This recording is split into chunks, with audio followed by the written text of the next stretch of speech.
안녕하십니까. 저는 오늘 남로당의 역사에 대해서 한번 말씀드리려고 합니다.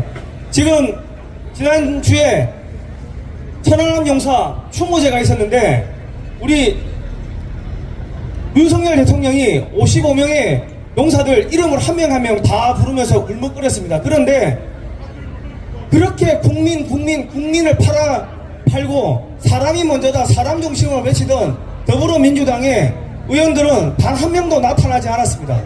왜 나타나지 않았는가? 그들은 북한과 중국의 지령을 받고 여기서 활동하고 있는 남로당의 후손들입니다. 제가 그래서 남로당의 역사에 대해서 다시 한번 말씀드리겠습니다. 여운형, 박헌영, 김구 이런 사람들이 1921년 2월달에 레닌을 찾아갑니다. 레닌을 찾아가가지고 레닌한테 또 돈을 받아옵니다. 돈 받아오면서 레닌이 여운형한테 무슨 이야기를 하느냐? 대한민국 임시정부를 해체하라고 이야기를 합니다.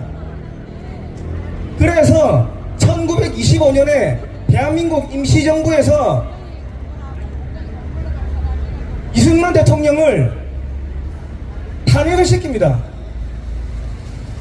불신이왕을 통과시키고 탄핵을 시키고 소비에트 체제로 내각 책임제 개헌을 합니다. 그 과정에서 김구가 소비에트 체제의 주석으로 올라갑니다. 이것이 대한민국 역사상 최초의 탄핵 반란 의회 쿠데타입니다. 여러분은 김구 민족의 지도자 하니까 김구 선생님이 우리의 민족의 지도자다, 어버이다, 그렇게 좌파들이 이야기를 하니까 그거 진짜 믿고 넘어가는데, 이승만 대통령이 하와이에서 독립운동하고 있을 때 뒤통수 치고 여운형이, 박헌영이 이런 사람들하고 짝짝꿍해가지고 대한민국의 정통성을 뒤집어 엎고 소비에트 체제의 내각 책임제로 개헌을 한 사람이 김구, 여운형, 박헌영 이런 사람들입니다. 이 대한민국 상위 임시정부에 있었던 사람들이 대부분 레닌의 자금을 받아가지고 소비에트 체제에 충성을 하고 활동을 했는데, 그 사람들 중에 일부가 북한으로 들어가서 김성주죠. 원래 이름은 김성주입니다. 김일성이 하고 만든 것이 조선노동당이고, 남한으로 들어와서 박헌영이가 만든 것이 그것이 남로당입니다. 남로당이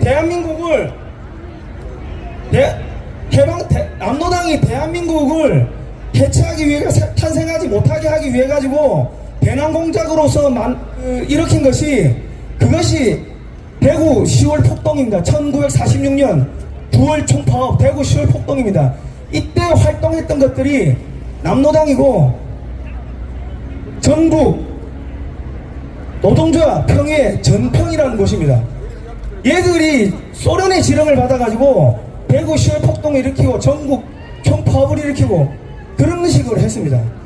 그 전통이 지금 이어져 내려오는 것이 그게 민노총이고, 그 남로당의 입장을 대변하는 것이, 그 전통을 따라가는 것이 그게 지금 더불어민주당입니다.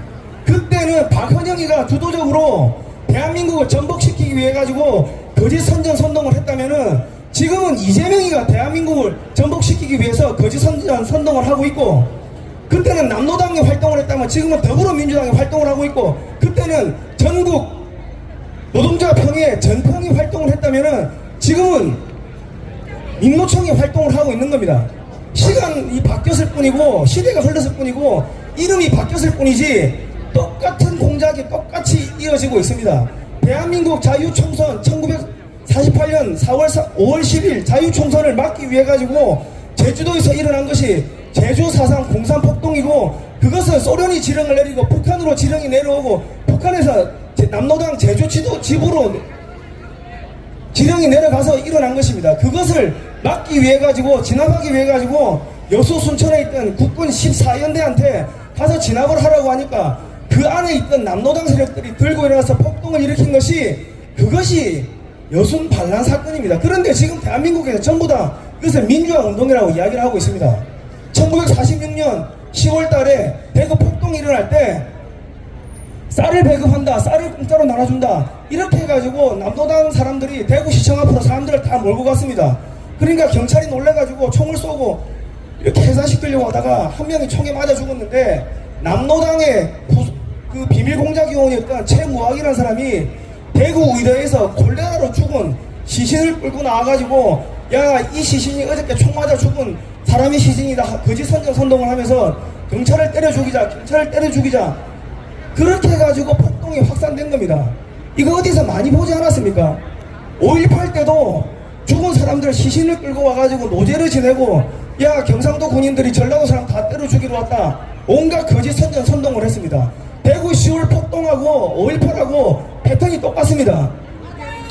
똑같습니다. 여러분, 역사를 공부 안 하니까 모르지만 역사를 공부하면요 똑같습니다. 그리고 4.19는 누가 일으켰습니까? 인터넷에서 4.19 북한 기념 우표라고 쳐보시면은 북한에서 4.19를 기념하기 위해 가지고 매년 우표를 발행합니다. 우표를, 기념 우표를. 그러면 4.19도 북한이 일으켰다고 우리가 보는 게 합리적일 것입니다.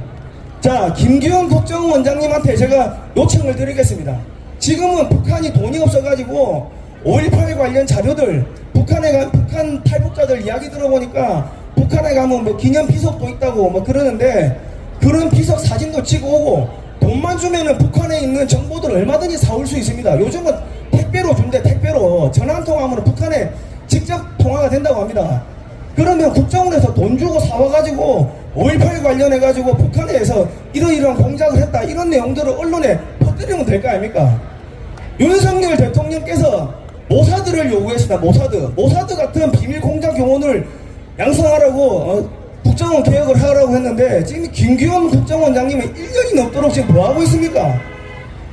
지금 지만원 박사님이 지금 잡혀갔습니다. 이거 5.18은 문제가 있다. 이렇게 역사적, 학자적 양심을 가지고서 이야기하신 지만원 박사님이 구속이 됐는데 그러면 국정원이 사람 보내가지고 자료 사와가지고 언론에 공개하고 야, 이게 역사적 진실이다. 광주 사람들아 정신 차려라.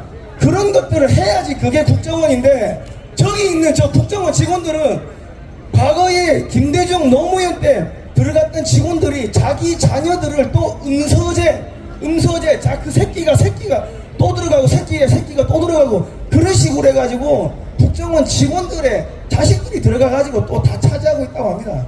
그러니까 무슨 이런 일이 나라가 더 제대로 돌아가겠습니까? 국민 여러분, 여러분께서 김규현 국정원장하고 윤석열 대통령한테 북한에 있는 5.18 자료들 야, 돈 주고 사오라고 요청을 하십시오. 그렇게 해가지고 언론에 퍼뜨리면은 대한민국의 역사가 바로 서게 될 것이고 헌법 위에 군림하고 있는 이 광주 5.18 사태가 해결될 것입니다. 그러면 자연스럽게 저 남로당의 후손, 전평의 후손, 민노총과 더불어민주당은 사라지게 될 것입니다. 이상입니다.